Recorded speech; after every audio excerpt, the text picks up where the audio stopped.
Welcome to আর রান্নাঘর। বন্ধুরা, কর্তামশাই বাজার থেকে নিয়ে এসেছিল দেশি রুই মাছের মাথাটা আলাদা করে নিয়ে আসেনি ঠিকই, মাছের সাথে 3টে মাথা ছিল আর নিয়ে এসেছিল নতুন আলু। সেই দেখে আমি বললাম, তাহলে চলো আলু আর মাছের মাথার ভাঙা করি। কি করতে হয় প্রথমে আমি 3টে এই নতুন আলু নিয়েছি। শীতকালের নতুন আলু খেতে কার না ভালো লাগে। আমি তো এই নতুন আলুর সেদ্ধ খেতে খুব ভালোবাসি। এই প্রথমে নতুন আলুগুলোকে একটু ভালো করে ধুয়ে শুধু এরকম করে হালকা হালকা করে খোসাগুলো ছাড়িয়ে নিচ্ছি।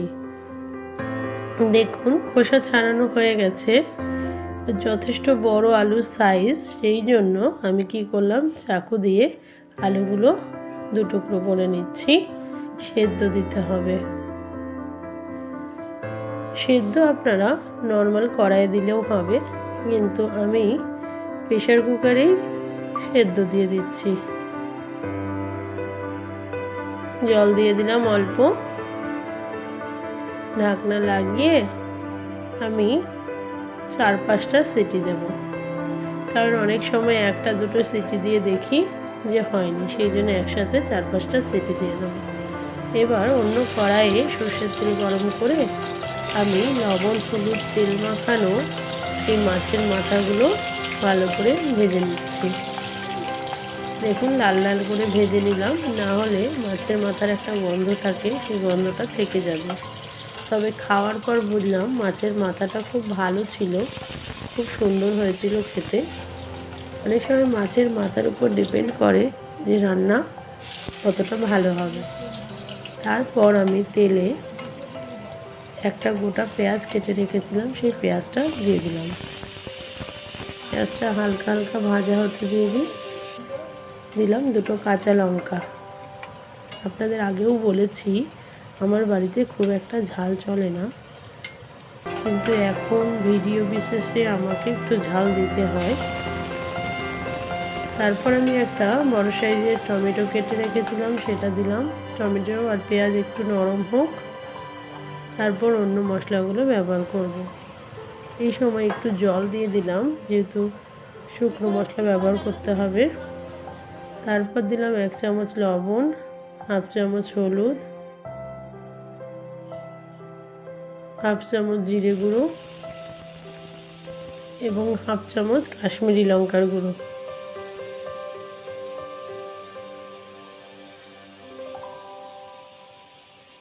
দিয়ে ভালো করে নেড়ে নিলাম।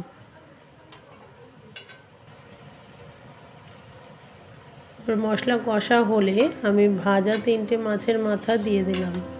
এখানে বলে রাখি বন্ধুরা, আমি এই মাছের মাথার আলু ভাঙাতে আদা রসুন কোনোটাই ব্যবহার করিনি। আপনারা চাইলে আদা রসুন ব্যবহার করতে পারেন, কারণ আদা রসুন ছাড়া অনেকেই মাছ খায় না, কিন্তু আমি মাঝে মাঝে এইরকম আদা রসুনকে অ্যাভয়েড করি। তারপর আমি যে আলুগুলো সেদ্ধ করে রেখেছিলাম, সেই আলু সেদ্ধগুলো দিয়ে দিলাম। এবার ম্যাশারের সাহায্যে আলুগুলো আমি মাছের মাথার উপরই ভেঙে নিচ্ছি। তবে মাছের মাথাটাকে খুব বেশি ভাঙবো না, আপনারা চাইলে ভেঙে নিতে পারেন। আমার যেহেতু বাচ্চা খাবে, কাটা ছড়িয়ে যাবে, সেই জন্য আমি মাছের মাথাগুলোকে গোটা রাখলাম। আপনারা চাইলে মাছের মাথা ভেঙে নেবেন। হ্যাঁ, আমি যেটা বলছিলাম যে আদা রসুন, আমার মা তো যদি শোনে যেটাতে আদা রসুন ইউজ হয়নি, মা তো খাবেই না। কারণ মায়ের একটা ধারণা আছে যে আদা রসুন ছাড়া মাছ রান্না হয় না, কিন্তু আমি মাঝে মাঝে এরকম আদা রসুনকে অ্যাভয়েড করি। এবার ভালো করে আলু আর মাছের মাথা ভেঙে নিলাম আর নেড়েও নিলাম।